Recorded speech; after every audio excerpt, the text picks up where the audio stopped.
Hi guys, I'm Clinton and welcome to episode 2. So just a recap on episode 1. The main point is make sure you secure the name.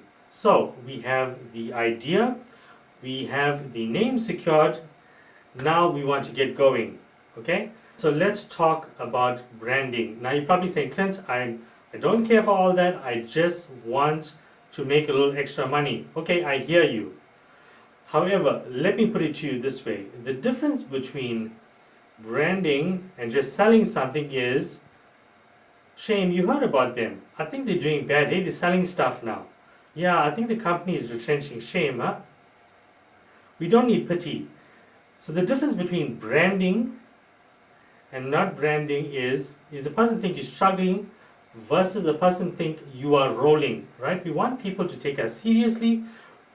We want people to see that we are not playing around, that we have a legitimate business, not a fly by night. They're just trying to make a quick buck. Okay?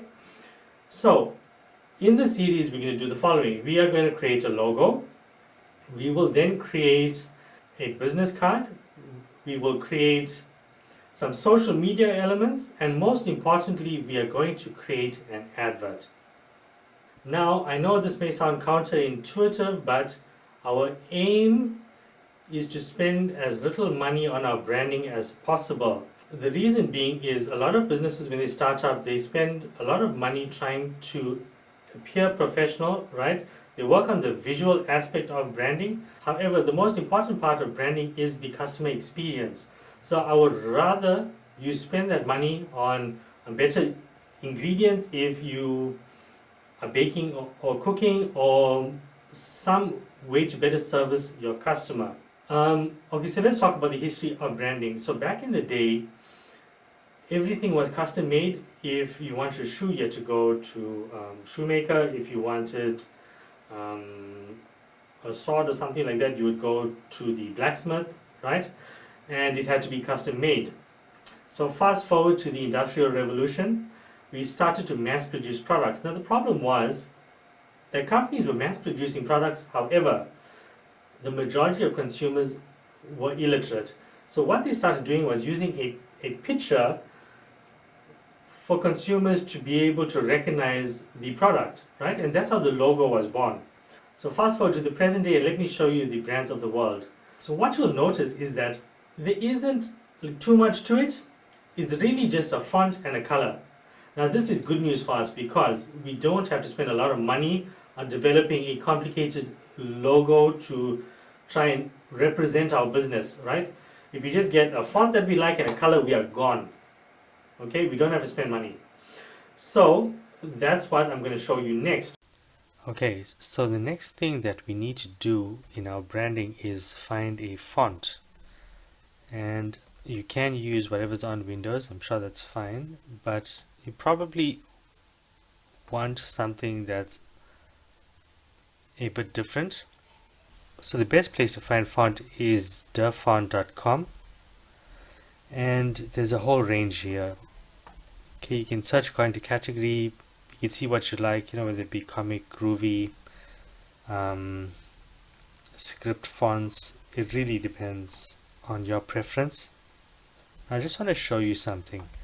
If you look at the font, right, and you look here to the right, it'll tell you in which section it's in, as well as the usage requirements. So in other words, this one is free for personal use, so it's not ideal in our case.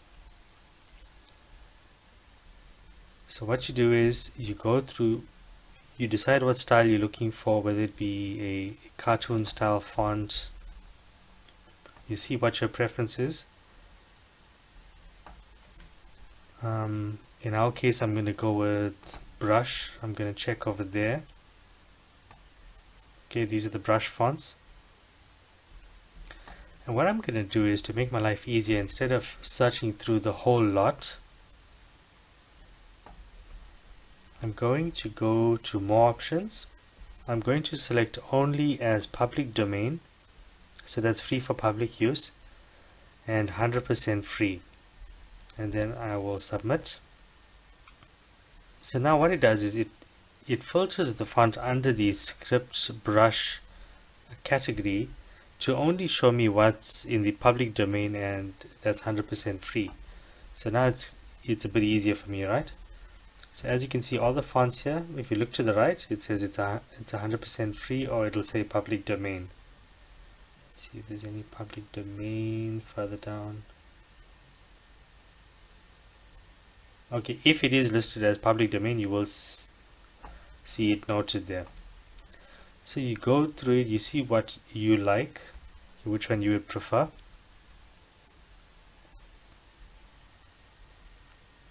Okay, personally I like this one, so I'm going to download it. Oh, another nice option is you can type in the name of the business.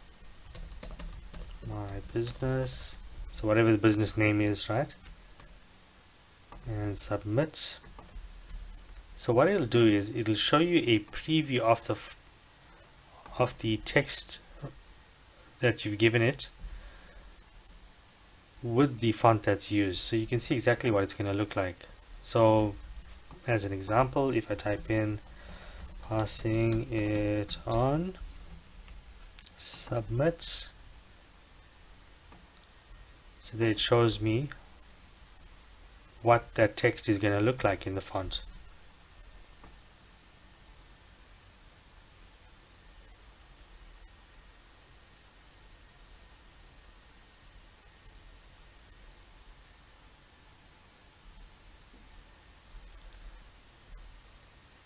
Okay, so I'm going to go with Wonder Tucker.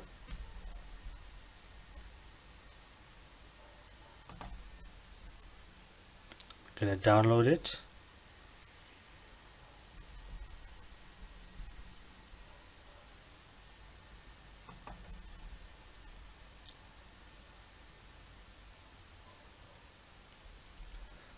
And save it. I'm going to extract and save it to my desktop.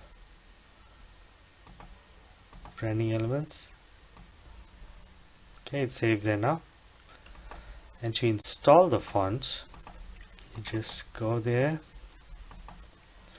you open the font file